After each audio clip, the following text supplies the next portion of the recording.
Hello, Thursday. And in the United States of America, we have the Republican race being described by Der Spiegel Online. And apparently it's a club of liars, demagogues, and ignoramuses. The US Republican race is dominated by ignorance, lies, and scandals. The current crop of candidates have shown such a basic lack of knowledge that they make George W. Bush look like Einstein. The grand old party is ruining the entire country's reputation.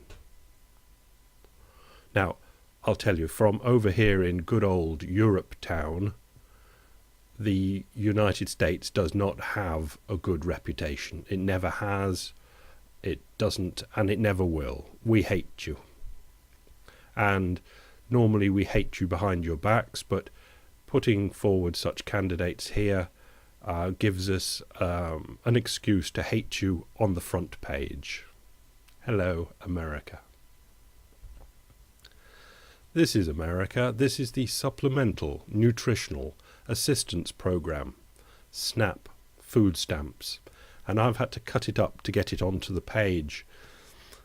Fiscal year started in 1969, total cost over there on the top right of $250 million. And it went up a bit. As soon as it goes to a 1 there, third one down, it's 1971, that's $1.5 billion. Drop down into the second half where I've carved it starting in 2001, it was only gone up to 17 billion. Really not a bad jump. From 1980 was 9 billion up to 17 billion in 2001, taking inflation into account, etc. And that's not a jump at all. But it's just cranked up from 2001. Just go through the big billion numbers: 17, 20, 23, 27, 31, 32, 33, 37, 53, 68, 75. $75 billion being spent on the food stamp program. And it's, when you think about the boom-ish of the housing boom, it's quite queer that food stamp program was increasing even all the way through that. This is from Wall Street Journal. Oil's growing thirst for water. Carrizo Springs in Texas. Water has been a concern for 65-year-old Joe Parker, who manages a 19,000-acre cattle ranch here in South Texas. Water is scarce in our area, he says, and a scorching year-long drought has made it even scarcer. Terrible stuff down in Texas. What has Mr. Parker especially concerned are the drilling rigs that now dot the flat, brushy landscape. Each oil well in the area, using a technique known as hydraulic fracturing, requires about 6 million gallons of water to break open rocks far below the surface and release oil and natural gas. Mr. Parker says he worries about whether the underground ... and it's Wall Street Journal, and you've got to pay more for that. But that gives a flavour of tensions between having to get hold of energy and water, which is so essential for us people. Staying in the United States and a bit on the energy front, this is the annual energy review, million short tons of coal. Now again, I've carved this so it makes sense. The years, again, the last 10, 12 years or so, and the total amount of coal that's been dug up for use in the United States, you can see really hasn't changed. 1999 it was just over 1,000, and that's million short tons, and it's still just over 1,000. And I couldn't fit it onto the page, but if you go another 10 years before that, it was just under 1,000, 10 years before that in 1988. So the amount of coal being dug out in the United States of America isn't going up at all. It's set at a level. Now, I got to look at this chart because of a Twitter tweet by Grigor. Hello, Grigor, if you're watching. and he's a good man. He's a good man. And it's to show what his tweet said was, it's not so much how much of a stuff energy you've got anywhere in stock, as in under the ground in the United States of America. I'm sure there's lots of it, but it's how much you can flow out each year. And this shows you the flow for 12 years back, and I'm telling you that the flow for the 12 years before that was just about the same. So the stock hasn't changed that much. Obviously it's gone down from all the coal that's been dug out, and techniques have changed, and life and everything has changed, but the flow of coal coming out with all the stuff they're doing, chopping mountain tops off and whatever, has not changed for basically 25 years. But the important thing is the flow of energy that you get. Never look at the stocks of energy. And here is flow of energy again, and Grigor himself from his website. Global average annual crude production, and this is crude production, because you can see it below what we won't go into it, but you know they normally talk about 80 million barrels a day for oil production, but they throw all sorts of things in there. But this is real just crude oil production, what we'd call oil. And I have to cut it off the bottom to get the chart in so it looks the right size.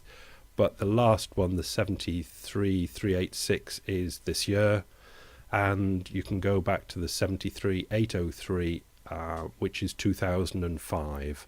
Last year, 2010, there was a 74,063, so that is technically the peak so far. But realistically, you can see the flow of what we call oil coming out of the world, and that's the world, really hasn't changed from 2005. Right. Obviously, oil and buying it affects this chart. What we have here is it's a way of trying to work things out and look at things. Across the bottom, we've got current account deficit as a percentage of GDP of those countries there. So how much the difference in the exports and imports gives you your balance of payments, roughly. I know it's a bit trickier than that, but so on the far right, Spain and Greece, they imported a lot more than they exported, and on the left, Germany and Japan exported more than they imported.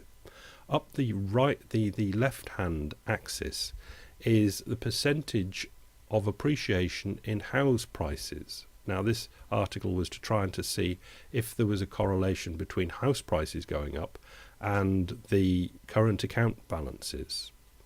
And basically you can see Greece, Spain, Ireland, United States and Australia all had housing booms. Germany and Japan didn't over the last 20 years, 10 years or 5 years, whatever you wanted to call it.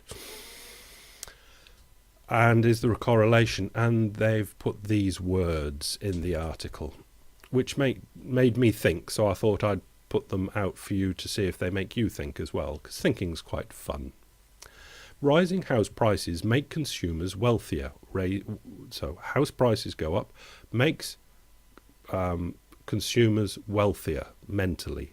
So they spend more, which causes an increase in imports. Yeah? No? Number one.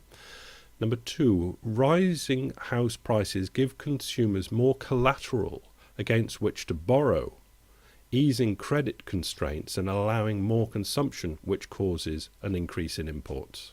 Yes? No? Third possibility, rising house prices cause a reallocation of the entire economy's productive resources. Everybody's putting all the money in the economy into housing and bidding up the house prices, and that takes money away from manufacturing and into construction of housing. The country must therefore source more manufactured goods from elsewhere, leading to an increase in imports. And if you read the article, it goes on to say other things, but I thought those 3 points were at least worthy discussion points in a pub somewhere. Right, financial services in the Financial Times gives us Dubai is eyeing refinancing of 10 billion in state debt. If you think way back, besides the subprime, the second part of this crisis was really caused by Dubai kind of crashing and saying, look, our debts, we can't pay them. And they had to go to Abu Dhabi next door and get some money to pay them off. It looks like they're going to have to restructure some of these debts next year. Restructuring is defaulting. So it's just to say that the crisis around the world is still going on. Nothing you didn't know, but it's just always a good idea to keep an eye on Dubai, because it was flying because the world was flying, and it is still struggling terribly because the world is still struggling. Okay. Interesting one. Currencies. The renminbi under pressure as China slows. The renminbi has fallen to the bottom of its official trading band for 6 straight days against the dollar, an unprecedented indication of the Chinese currency's potential weakness as the economy slows. Beijing has so far acted to keep the renminbi largely stable against the dollar by supporting its value and selling some of the country's massive pile of foreign exchange reserves. But the intervention is prompting growing discussion in China about whether the renminbi could depreciate or at least become considerably more volatile. That's a very important article if you want to give it a look. But the reasons behind everyone wants to bring the price of the renminbi down because you're keeping it artificially low. Well, now they're keeping it artificially high. And I'll just quickly throw in, because he deserves it, Mish was talking about the renminbi, and if it was allowed to float, everyone said it would float upwards. Mish has always said, bear in mind that it might actually float downwards. And he's the only one that I've ever known of that's ever said that the renminbi would go down. And now there's trouble in the world. The renminbi is pressuring downwards, and they are selling some of the country's massive pile of foreign exchange reserves to keep it up. William Hill, as the big bookmakers in the United Kingdom, gives us they're offering 11-4 that the current euro will cease to be a currency before the end of 2012. So you've got 12 and a half months on that bet, and 11-4. That's not big odds, is it? That's only about 3-1 that the euro won't exist in its current form in a year's time. Finish with the UK and its manufacturing. So is the housing money going into not building factories and the manufacturing's going down? It's obviously all very complicated, many reasons for things, but the blue there is the new market survey out, and the blue plunging down below 50, and the orange, which is the ONS, the more official one, follows the blue one because the data comes in later. And that will be going down. UK manufacturing going down, most things in the UK going down. The old world is going down, and basically we're desperate for the United States to come in and rescue us again. But we're not going to tell you that. And I don't think you're going to even come in and rescue us. Oh dear. Bye.